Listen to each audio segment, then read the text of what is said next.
Hey, it is Wednesday, April 15th, tax day. You have a few hours left to file to the bloodsuckers, or I mean the IRS.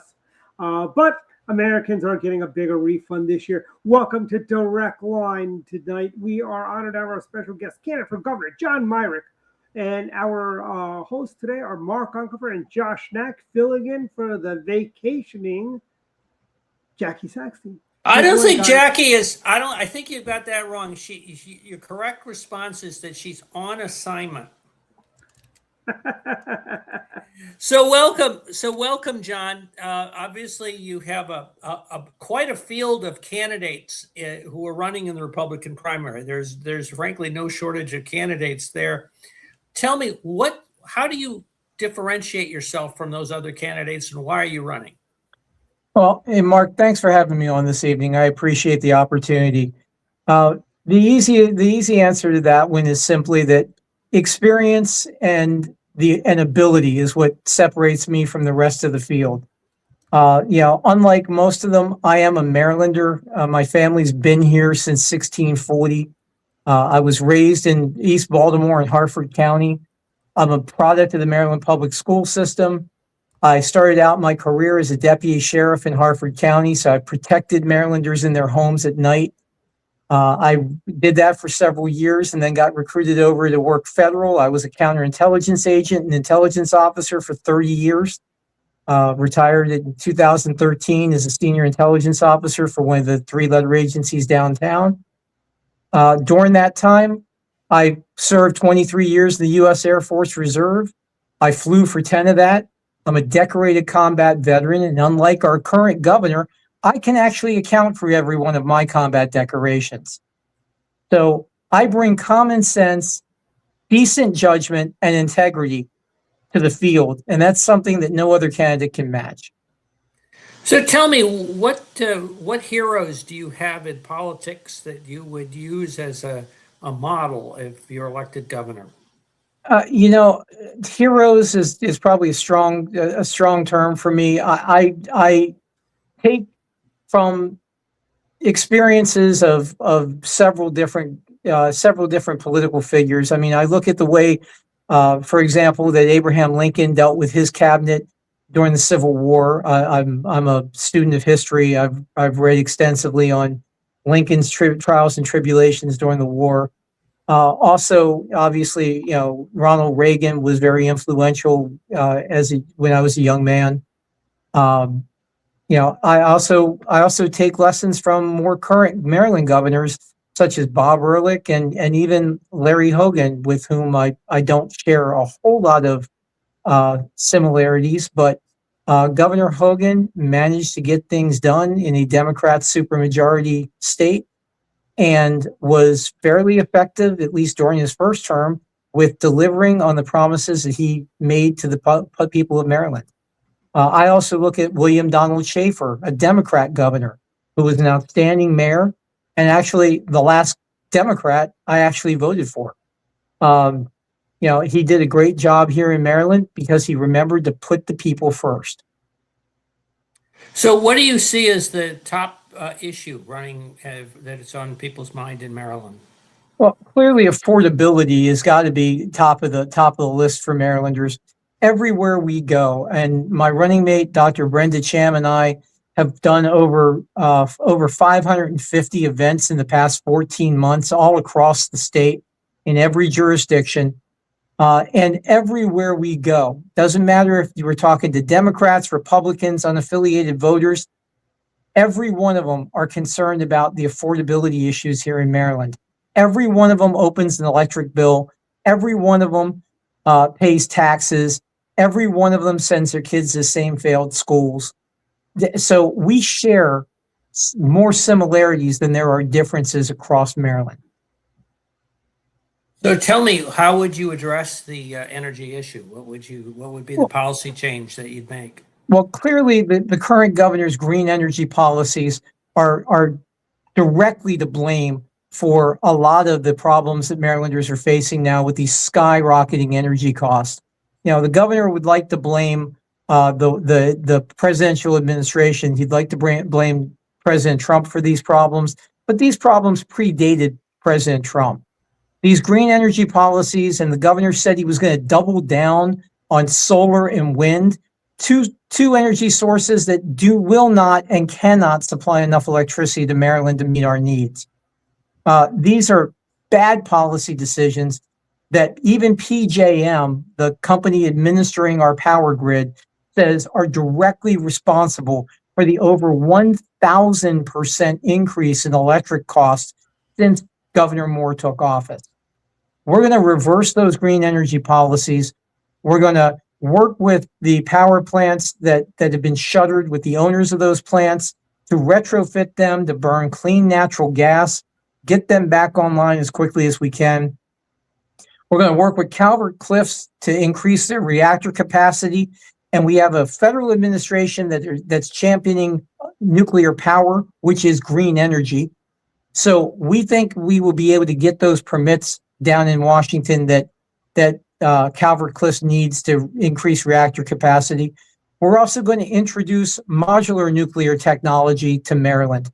There's a company out in Montgomery County by the name of X Energy, one of the leaders in the world in modular nuclear technology. And they're telling us that they could build strategically placed modular nuclear reactors here in Maryland, and within a 4 to 5 year period, turn us into an energy producer rather than the energy consumer we currently are. And that will drive down prices. We'll also appoint a brand new public service commission, because remember, those people were supposed to be there to oversee rate increase requests. They have done a very poor job, in my opinion, and I think in the opinion of most Marylanders, in doing that. And they are appointed by the governor. So we will replace them with people who remember that they work for the people. One of the issues that's riling a lot of communities is the prospect of data centers. Certainly in county, well, there are a number of counties where there are data center proposals. Where do you come out on that? Yeah, data centers have their place, and in a modern economic society, data centers are necessary. We understand that.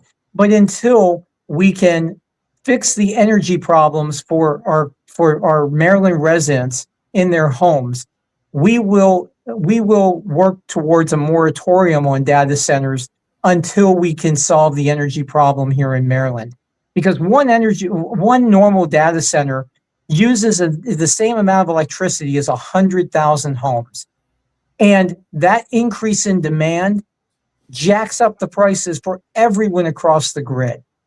So we will put a moratorium on those, and we will also require data centers to give us a comprehensive plan on water distribution, water usage, wastewater treatment, and more importantly, on how they intend to power their systems. So you referenced education at the outset in the schools. Can you elaborate on how you would change educational policy? Absolutely. I mean, the reason that I selected Dr. Brenda J. Cham as my running mate for lieutenant governor is that Dr. Cham is an educator. She is a teacher of special education in the Washington County school system. She's been doing that for about 30 years. So she's in the classroom every day and sees the problems with the system from the inside. She's also a former delegate. She served in the Maryland legislature as the first African-American woman in history to serve in that body as a Republican. She is well respected on both sides of the aisle, and she understands the legislative process here in Maryland, again, from the inside.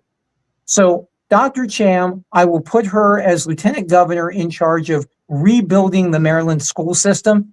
And then when she's successful, I will take credit for it, because that's what a good governor does. So tell me, what kind of changes do you have in mind making with the education system? First off, we need to scrap the blueprint. The blueprint for Maryland's future is going to do nothing but bankrupt the state of Maryland, and even the Democrats know it. So throwing good money over bad is never the solution. You know, Maryland already spends more than 37 other states in the union on education every year per capita. We spend about $20,000 across the state on average per student per year.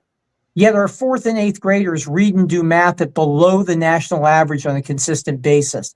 That's a poor return on your investment. We are robbing our children of a future, and we're going to fix that by returning the public schools and restoring teachers to do what they're supposed to be doing, and that is teaching the basics: reading, writing, math, social studies, science. The basics. We are going to prepare our students for a future. We're also going to bring, we're also looking to bring vocational training back into the schools and VOTEC, because not every kid is destined for college. And those kids need to learn job skills that will give them good paying, blue collar jobs on the outside once they graduate. We'll do that through public-private partnerships, using internship programs from the private sector, and basically being able to supply the private sector with trained and reliable employees for the future. We'll also bring in technical training for students as young as middle school, because there are corporations out there such as Microsoft, Oracle, Google, Meta, that offer certification training in cyber areas almost free of charge for the public school systems. We will bring those in. We will give our kids a leg up, and we will get the teachers back to the basics, and we will restore order in the classroom so the teachers can take their time to educate our children, not babysit them. Josh? Yeah, thank you, Mark.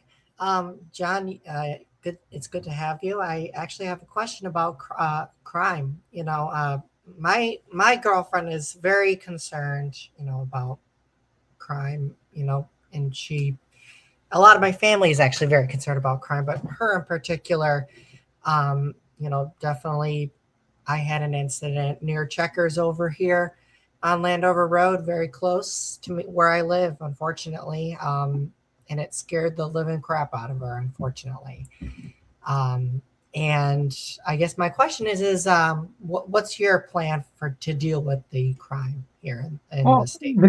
The governor touts the fact that he claims that crime is down, but I think Marylanders across the state understand that that's nothing more than another one of his lies. I talk to sheriffs and chiefs of police across the state every day, and they tell me one thing consistently across the board, and that's they are having a difficult time recruiting and retaining highly qualified law enforcement officers here in the state of Maryland because they simply can't pay them enough to keep them here. You can go to Fairfax County, Virginia, and the starting salary for a police officer there is almost $75,000. Now, no department here in Maryland can even come close to matching that. So the problem is they're being told by the governor that there's no money for law enforcement. Well, again, that's a lie. The Maryland State Lottery brought in $1.6 billion in tax revenue last year. And every single dime of that went into the general fund to buy down his $3.5 billion deficit. That money, by law, was supposed to go to public schools and public safety. Same goes with the casino gambling revenues. The taxes from casinos here in Maryland last year was $841 million. All of that, again, went to the general fund, not one dime to public safety or public schools where it's supposed to go. We're already at $2.5 billion. And that's in 1 year. And we haven't even started talking about cannabis revenue that was supposed to go to the same place. That was $41 million last year. So the money's there. It's being misprogrammed. Now, that's the responsibility of the governor because the governor makes the budget. And under my administration, the money is going to go where it's supposed to go. So there will be ample dollars available for public safety. We're also going to implement a state police mobile task force that will go at the request of local law enforcement agencies to assist them in stabilizing neighborhoods, driving down crime, and restoring stability and law and order to communities. And as they succeed and local law enforcement is then able to take the reins, fully back again on their own, those troopers will be moved to another location. No, that just sounds like a good plan. And speaking of on the issue of crime, the last day of the legislative session, the speaker, the speaker ended up not letting debate on a particular piece of legislation. I believe it was the bill to make that was ended up now going to make the state a sanctuary state, if I remember correctly. Correct me if I'm wrong on that. And there was a lot. Obviously, that's going to have major repercussions now for the state. I guess my question is what's your view on that whole little debacle that took place on the floor? You know, that was the entire legislative session this year was a complete and abject failure, in my opinion, when it comes to public safety here in Maryland.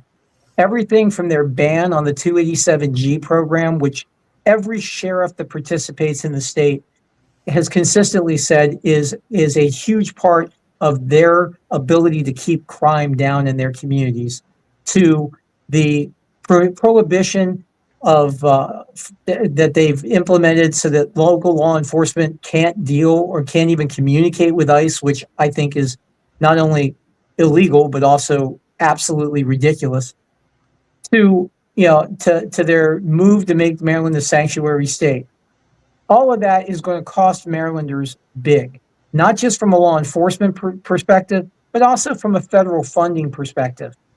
Designating Maryland a sanctuary state is going to cost us billions of dollars in federal funding.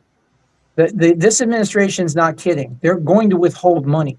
And that's money for everything from law enforcement to schools to the SNAP program. So we are going to pay a heavy price for this virtue signaling that you see coming out of the General Assembly. And we will work to reverse those trends, and I will work with federal law enforcement and with the federal government for the benefit of Marylanders, because that's the law. So you, at the outset, you talked about affordability, and certainly one of the issues that has been teed up is housing affordability. The controller talked about how many families are leaving the state. Taxes are one thing, but she did some analysis that pointed out the ability to buy a house is a major factor as well, moving to states with more competitive housing prices. Now, the governor has announced a proposal to expand or to use certain transportation areas, land that's owned near transportation sites. Are there other initiatives that we should be considering to make housing more affordable, and what can you do as governor to advance that? There are. Some of those costs are controlled or actually exacerbated by the ridiculous amounts of regulation and red tape that developers have to go through in order to build a house. You know, the average home construction, it's my understanding now, it takes them almost 18 months to get the permits to build a house. Well, that delay is ridiculous, and that's all regulatory. Those regulations need to be cut and slashed where they can. I mean, obviously, not all regulation is bad, but regulations that drive up cost Marylanders when they go to the closing table, and that's unacceptable.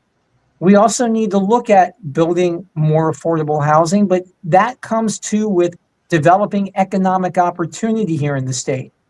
You know, it doesn't matter how much a house costs if you don't have a job that will pay to cover the mortgage. So we have got to improve the economic opportunities here, which will give people, it'll drive up the median household income, which will allow more people to enter the housing market to begin with. Doing that in conjunction with cutting those regulations and that red tape, and with overseeing where we're putting these housing projects and what type we're putting in, all of that will drive down costs. So let's talk about it. Regulations. Now, I mean, obviously some of it is construction related, but some of that regulation is also the availability of buildable land, where for zoning or other restrictions prevent houses from being built. One of the initiatives that the legislature, the governor were pushing would have been an override over some of the rules to allow a certain percentage of housing to be built. Is that something where the state can step in over local governments, or how would you make more land available for development? No, first off, I am vehemently opposed to the state thinking that they have the right to override a local government's authority when it comes to planning and zoning. That's why we have elected bodies at the local level, be it a commission or a county council. The people who are closest to the problem are better suited to making those decisions. Now, we can make more land available by looking at these comprehensive development plans that each county is required to put together, and making sure that some things are standardized. We need to make sure that when we're building additional housing, doesn't matter where or what type, that the infrastructure can support it, that improvements to the infrastructure are taken into consideration, that improvements in the schools or expanding school capacities in those areas is taken into consideration, that emergency services are taken into consideration. Places like Caroline County over on the Eastern Shore, it's the only county in the state of Maryland that doesn't have a hospital in the county. How can you even think about developing more housing in an area where you have no emergency services to support it? We have to look at these things from a comprehensive standpoint, and it needs to be a partnership with the county governments, not an overlordship like the governor and the General Assembly are recommending. So where do you see the opportunities for development to make housing more affordable in Maryland? Well, again, I think there are individual areas within the state, within each county, where the development corridor should be. I know I've spoken with congressional candidate for Congressional District 6, Chris Burnett. He has a great plan that he's calling the Innovation Corridor Plan for the I-270 and I-70 and 68 corridors that does development in certain areas, that does mixed use, light commercial with light manufacturing, data centers once we unscrew the energy issue, along with increased housing development in those areas. Again, sustainable housing availability. Building more houses in Prince George's County is not necessarily the answer. We have an overabundance of abandoned properties in Baltimore City, for example, right now, that the city owns that are sitting vacant. I personally know of a developer who has been requesting for the past 2 years a meeting with the Baltimore City Housing Authority because they want to rehab 500 of those units to start with additional units behind that. They want to rehab them using local businesses, local contractors, local suppliers, and then sell those properties to local residents for below market value, because this company is Maryland-based and wants to give back. And they can't get anybody at the city of Baltimore to sit down with them. So we will do it from the state level. We will have the Maryland State Housing Authority speak with these kind of developers. We will do these public-private partnerships. We will offer some subsidies if necessary, and we will solve several problems at the same time. We will be able to provide affordable housing. We will be able to get abandoned houses off of the city and state rolls and put them back on the tax rolls. We will be able to stabilize neighborhoods because ownership stabilizes neighborhoods. And we will be able then to drive down all the other social ills that come along with that. Again, these problems are not unsolvable, and they simply take common sense approaches to be able to solve them. Now, one of the major topics in, particularly around the Beltway, in Prince George's and Montgomery County, but going up to Frederick, has been transportation and congestion. And we in Maryland, I think only New York have the worst or the longest commutes of any state in the nation. There have been proposals. For example, Governor Hogan proposed private-public partnership to build additional lanes that would be, basically hot lanes would be paid for to come across the American Legion Bridge to kind of add on to the system that has been put in place by Virginia. Is that a good idea, or are there other alternatives that ought to be pursued to address the congestion issue? I mean, that is an area that could be considered. The public-private partnerships, they work in some locations, they don't work very well in others. In Colorado, in the Denver area, they have a beltway system out there that's wholly privately owned, and it works very well for them. The hot lanes that you speak of in Virginia, sometimes they're cost prohibitive, quite frankly, and I think that needs to be taken into consideration. But it's clear that the beltways, both the Baltimore Beltway and the Capitol Beltway, both need major improvements. But more importantly, we need to rebuild the key bridge. We're over 2 years since that bridge collapsed. And that is the major artery into the economic heart of the state of Maryland, the Port of Baltimore. And 80,000 vehicles cross that bridge every day. Those 80,000 vehicles are now either having to squeeze through the 2 overly used tunnels or go all the way around the Beltway, causing ridiculous traffic tie-ups for Maryland commuters. And all while we get charged ridiculous tolls for using those facilities. So there needs to be a comprehensive approach. I'd like to see an expansion of the metro system. I'd like to see the MARC train system become more efficient and perhaps expand that out to further into Western Maryland, up to past Frederick. Let me see. You're proposing building additional lines for the MARC train? That's what I'm hearing?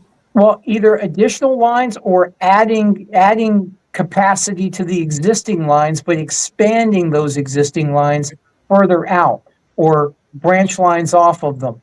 But the bottom line is, none of that matters if they don't run on time or if they don't run at all, which is the problem with a lot of the MARC system right now. Again, let me go. What about the Baltimore Red Line? Where are you on that? Yeah, the Red Line project, I mean, we obviously need to look at a comprehensive approach to improving the urban transportation system in our cities, including especially Baltimore City. The Red Line system, the Red Line proposal, perhaps was not the best option for the city, but we need to be able to get the folks in West Baltimore to the higher paying jobs downtown, which is where they are right now, in a more timely fashion. I've spoken with many residents out there who have turned down jobs downtown because their commute from, say, the Woodlawn area or out near Mondawmin sometimes takes them up to 2 hours to get on a bus to get to downtown. That's unacceptable. The other thing is, Federal Hill. I've talked to people over in the Federal Hill area who are telling me that, it's wonderful to have a nice house out there, but if they want to go to dinner downtown, it's costing them $25 each way in an Uber because there's no public transportation. So we need to improve the public transportation through through transit buses, through a better utilization of the Baltimore City subway system, and through additional things such as fixing our light rail system and looking at where we need to improve our transportation hubs. Let me come back to, obviously this is a Montgomery County focused club, the American Legion Bridge. We talked about the Key Bridge, but right now the American Legion Bridge is, you talked about jobs. For many people in Maryland, the jobs are over in Virginia, and getting across the river is a major barrier. So what are your thoughts about addressing the American Legion Bridge? Well, I think the American Legion Bridge is long overdue for renovation and for expansion. I mean, that dates back to to Governor Hogan's first administration even, and probably even before that. You know, the entire area over there near the Legion Bridge leading up to the 270 spur is just a nightmare on any given day. And it doesn't matter what time of day or night you're driving on it, it's still a nightmare. We need better traffic engineering on those areas, and we need to work with our federal partners and our regional partners to share the burden and share the cost on those things. Now, when you've got a governor who refuses to work with the federal government, such as our current governor, you're not going to have any improvement, because there's no way Maryland can afford solely out of our own pockets to improve the Wilson Bridge or the Legion Bridge. But we will need to work with the Federal Department of Transportation. We will need to work with our partners in Virginia. And we'll even need to include the folks in West Virginia, because those people could use that as well. We also But do you see tolls as a revenue source, or do you see, I do not. You see it coming from federal dollars? I think we pay, Marylanders already pay enough in tolls and enough in transportation, gasoline tax particularly, which is supposed to pay for our infrastructure improvements. We pay one of the highest gasoline taxes in the nation, but our streets should be paved in gold. They're not. You know, I've got potholes in Prince George's County, they'll swallow an SUV. Same in Montgomery County, I know. But I don't see tolls as an option there. I see federal money. I see perhaps private partnerships that we were talking about. And more importantly, I see expansion of other alternatives, such as reopening the White's Ferry. Okay, well, let me come back to, we talked at the very beginning a little bit about some of who your models were. Talk to me a little bit about your approach to how Larry Hogan was governor. Is he somebody who is your model, or do you see differences that you would have with him that you would change if you're elected governor? I see both, actually. I mean, Governor Hogan did an outstanding job in explaining to all Marylanders his positions and in representing all Marylanders. When he understood that, at the time when he ran the first time, tolls were a big deal here in Maryland. They were pricing people out of being able to get to and from work. He promised to lower the tolls. He did exactly what he promised, and all Marylanders benefited. The key here is making sure that all Marylanders understand that once a governor becomes governor, they are supposed to become nonpartisan then. They are not a Republican governor or a Democrat governor. They are the governor of all Maryland. And that means every single Marylander is supposed to matter. And Governor Hogan did a really good job of making sure that Marylanders understood that he had their best interest at heart, at least during his first administration. The COVID shutdowns and lockdowns notwithstanding, he did a good job at making sure, at reaching out as a moderate Republican, reaching across the aisle and making sure that Democrats and unaffiliated voters knew that they had a seat at the table. And that's something that will occur again under my administration. But I hear you make a distinction, first term, second term. So what could I take away from your approach to Hogan about the second term? Well, again, Governor Hogan's, the 2-year lockdown, I think, was an abomination. We saw, in retrospect, we saw different states like South Dakota, states like Florida that didn't lock down at all, who did not have any higher transmission rates for COVID than we did, and whose economies never suffered, and whose school systems, more importantly, didn't suffer. We screwed our children out of 2 years of education. The 2-year lockdown ran tens of thousands of small businesses out of business. The way it was handled, I think, was totalitarian at best. When you establish snitch lines so that neighbors turn in neighbors for having Thanksgiving dinners at their home, when you prohibit people from attending funerals and weddings, when you arrest pastors for holding church services, all of that flies in the face of our constitutional liberties. And I think that period of time left an indelible and negative stain on Governor Hogan's administration and on his legacy. When it comes to the economy, he did a good job. When it came to the budget, he did an outstanding job. He left our current governor with a $5.5 billion surplus that he squandered in less than 2 years. So the governor did a lot of things right, but the things he did wrong, he did really wrong. Okay, well, tell us a little bit about your campaign. How do people get in touch with you? How is it going out there? It's going great. I mean, as I said, we did over 400 events last year, all over the state. We've done over 170 events this year already. We're going to continue this pace up through the general election and even beyond, because the bottom line is you can't fix problems if you don't go out and see them. So as governor and with Brenda as my lieutenant governor, we will be out and about throughout Maryland as your governor and lieutenant governor, speaking with Marylanders and listening to your concerns. So it's going very well. We're getting received very warmly, not just at Republican events, but also at events that are primarily designed around Democrats and unaffiliated voters. I mean, I was invited by the Libertarian Party to speak at their annual convention this past year. First time they've done that, and invited a Republican candidate to speak. We do events in Baltimore City, in Montgomery County, in Prince George's County, in traditionally Democratic strongholds, because they need to understand, the Democrats need to understand that they will have a governor who will listen to their concerns as well. So it's gone very well. I encourage people to take a look at our positions. Our website is John Myrick for mdgovernor.org. That's John Myrick for mdgovernor.org.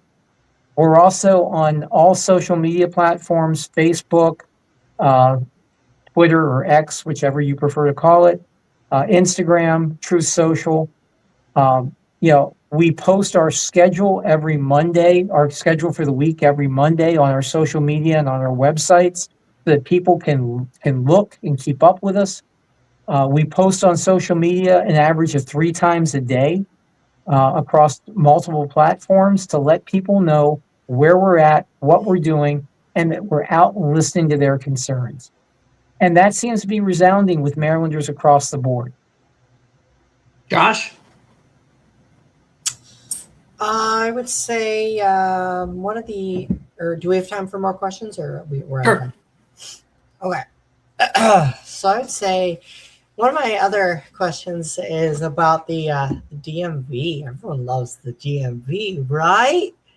So yesterday it took not once, not twice, but 10 times and a little sass for me to get in a few hours of phone calls to get to replacing my license, which was a whole disaster in itself. I guess how as governor are you going to kind of break that regulatory burden, so to speak, or kind of make the process easier to replace a driver's license, or for people to get a driver's license, so to speak? First off, I mean, we have technology available to do that. You can do a lot of that stuff online nowadays. However, when it is required that you have to go into the Motor Vehicles Administration, reminding the people who work for the state of Maryland that they don't work for the state of Maryland, they work for the people of Maryland. They are public servants, and making sure that we improve the customer service experience across the state, across the board, when it comes to state employees, is one of the most important things I think we can do to fix this. Reminding people that you shouldn't have to make 3 trips to motor vehicles to get a new set of tags when you move to the state, or to replace your license. You shouldn't have to be there for hours on end. We will work to streamline the processes to make sure that the customer service experience is less painful. I mean, we can't make it painless, unfortunately, but we can certainly make it less painful. And one of the other key things on that is lowering the fees to do all that stuff. When you have to renew your tags, and it's nearly $200 to renew your tags for a year, when it was $62 when Governor Moore took office, that's ridiculous. There's no reason for it. We can roll back these fees. We can better train our staffs, and we can make sure that they remember that they are serving the people of Maryland. Then my other question is, I know a few, there are 9 people, believe it or not, running for governor. That's a lot of people. And I know a few of them have caught the light as far as some things that they may have said or done or, whatever. I guess, what are your views as far as some of your opponents?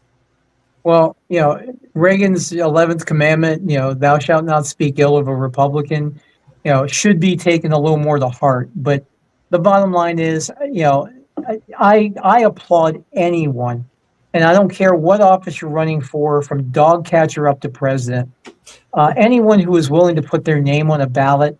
People have absolutely no idea how hard this is until you actually do that. So I applaud anyone willing to step up and to put themselves out there like that.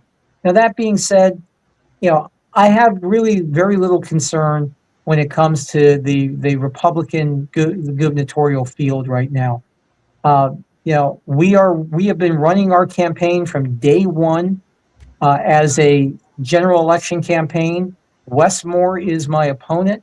He has been my opponent since I signed the paperwork to run for governor in February of 2025, and he will continue to be my opponent until the wee hours of the 4th of November, after the election's done, and after I'm elected as our next governor.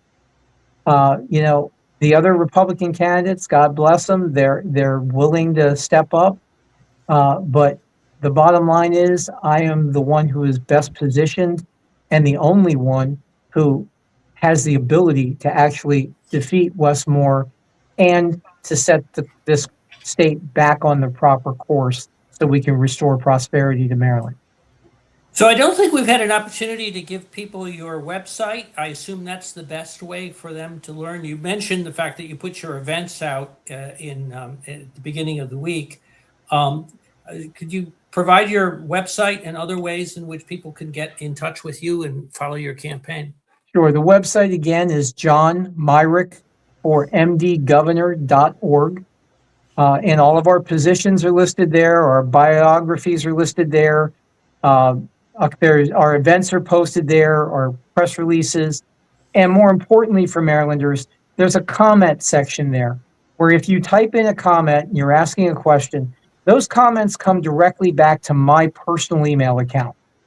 They don't go to my campaign staff. They come to me, because I believe that if you take your time to ask a question of somebody looking for your vote, you deserve an answer from the person looking for your vote, not from a staffer. So I answer each and every one of those questions personally. There's a phone number on our website as well under the contact section. That phone number, much to my wife's dismay, is my cell phone, my personal cell phone. Again, because if you are asking a question of somebody looking for your vote, you deserve to talk to that person. Unlike the current governor, where if you call the governor's office now, you don't even get a human being. You get a recording and you have to leave a voice message. And by the way, I've talked to over 200,000 Marylanders one-on-one in the past 14 months. And I've only found one person who's ever gotten a phone call back from the governor's office. That will end on day one of our administration. You will talk to a live human being during normal business hours. You will be directed to someone who can assist you with what you're calling about. And if that person is the lieutenant governor, you will talk to Dr. Brenda Champ. If that person is the governor, you will talk to me, because we work for you. So those numbers are there. I mean, my phone number, my cell phone number, my cell phone rings literally at 2 o'clock in the morning some nights. Please don't call me at 2 a.m. Yeah, you But may want to put it on mute. yeah, well, yeah, that's a I'm just suggestion my wife would I'm like, just I'm channeling sure, your wife's. but it your kind of wife's defeats the message. purpose. Yes. But I've gotten calls at 2 o'clock in the morning from nurses and from other first responders who are just getting off shifts, who actually initially just wanted to see if the phone number was a real number, and then when I answer it, we discuss the issue that they called about, and sometimes that's a 10-minute phone call, sometimes it's a 30-minute phone call, but again, I work for the people of Maryland, and that means being accessible. So on social media, you can find us on, as I said, on Facebook at John Myrick for Governor of Maryland. You can find us on Twitter or X at John Myrick for MD, and the same handle on Instagram, and the same again, John Myrick for MD on Truth Social. We posted those on a routine basis. I encourage people to like and follow our pages. And again, if you have comments, questions, concerns, reach out. That's what we're here for, because we work for you. Thank you very much. And Josh, thank you for joining us. And I think now we're going to hear a little bit about Masoni's. Yes, the best Italian food in all of Baltimore County. John, you should think of hosting a fundraiser there at Masoni's Restaurant in Perry Hall, Maryland. Wonderful place. Food is great. Good people there. And if you mention the Bob and Kendall podcast, you get a 10% discount. So we're off to Masoni's now. And thanks everyone for watching. And don't forget to smash the like button. Bye. Good night. Good night. Good night.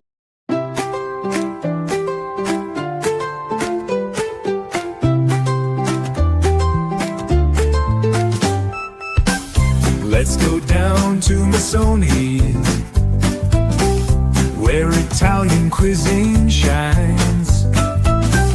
Let's go down to Masoni's, we'll have a good